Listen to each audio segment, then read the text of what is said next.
بسم اللہ الرحمن الرحیم۔ سامعین ناظرین، رسول اللہ صلی اللہ علیہ وآلہ وسلم کی ولادت کی خوشی جو ہے نا، ہم ایمان سمجھ کے کرتے ہیں اور نیکی سمجھ کے کرتے ہیں، باعث نجات سمجھ کے کرتے ہیں۔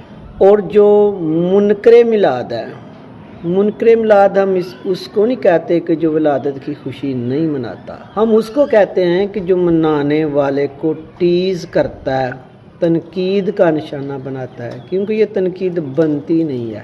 اکثر لوگ آپ کو یہ بھی کہتے سنائی دیں گے، جی دیکھیں جی اقبال ڈے مناتے ہیں، جناح ڈے مناتے ہیں، انڈیپینڈنس ڈے مناتے ہیں، اپنے بچوں کی برتھ ڈے مناتے ہیں، تو نبی الاسلام کی برتھ ڈے نہ منائیں۔ ہم کہتے ہیں ضرور مناتے ہیں اگر اس کا تعلق دین کے ساتھ نہ ہو۔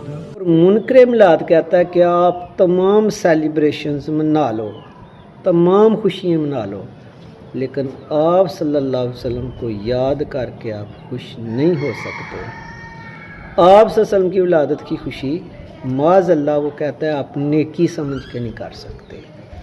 مطلب کیا کہ گناہ ہے یہ کام۔ اور ایک انجینئر کے اسٹوڈنٹ سے میری بات ہوئی، وہ معاذ اللہ اس نے اس کو یعنی کہ بدعت کہہ دیا۔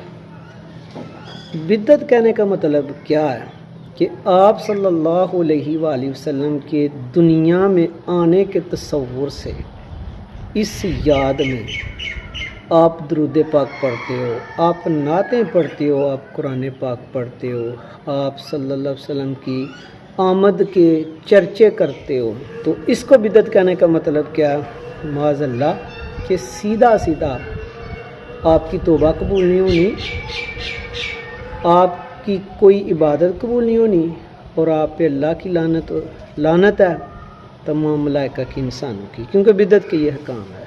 اور میں کہتا ہوں کہ دل کانپ جاتا ہے کہ یہ لوگ رسول اللہ صلی اللہ علیہ وآلہ وسلم کی خوشی منانے والے کو جہنمی بنا رہے ہیں۔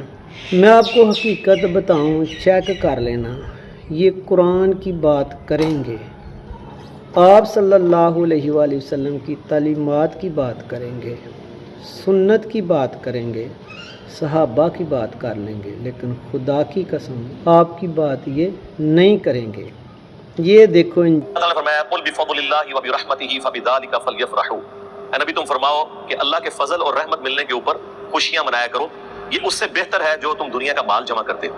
لیکن اگر یہ آپ آیت کا کانٹیکسٹ پڑھیں تو یہ اسپیسیفکلی قرآن کے بارے میں ہے، لیکن اس کا سٹارٹ یوں ہوتا ہے، بے شک تمہارے پاس تمہارے رب کی طرف سے ایک واضح و نصیحت والی چیز آ گئی اور ہدایت اور رحمت مومنین کے لیے، یعنی قرآن، اور پھر آتا ہے قل بفضل اللہ وبرحمتہ، یعنی قرآن کے ملنے پر خوشیاں مناؤ۔ اچھا اب غور کرو کیا کہہ رہا ہے، آیات پڑھ رہا ہے ولادت مصطفیٰ صلی اللہ علیہ وسلم کی، اور کدھر کو جا رہا ہے؟ کہتا ہے قرآن کے متعلق ہے یہ، یعنی قرآن کی بات کر لے گا، حضور صلی اللہ علیہ وسلم کی نہیں۔ وجہ کیا ہے؟ مستشرقین یہود و نصارہ نے یہ جو فتنہ ڈالا ہے، یہ لوگ مسلمانوں کو مشرک اور بدعتی ثابت کرتے ہیں اور احادیث سناتے ہیں، لیکن ان کا مطلب غلط نکالتے ہیں۔ یہ کہتے ہیں ٹھیک ہے آپ صلی اللہ علیہ وسلم آئے، پیغام اللہ کا دیا تھا ٹیسینڈ، اب ضرورت ہی نہیں ان کی۔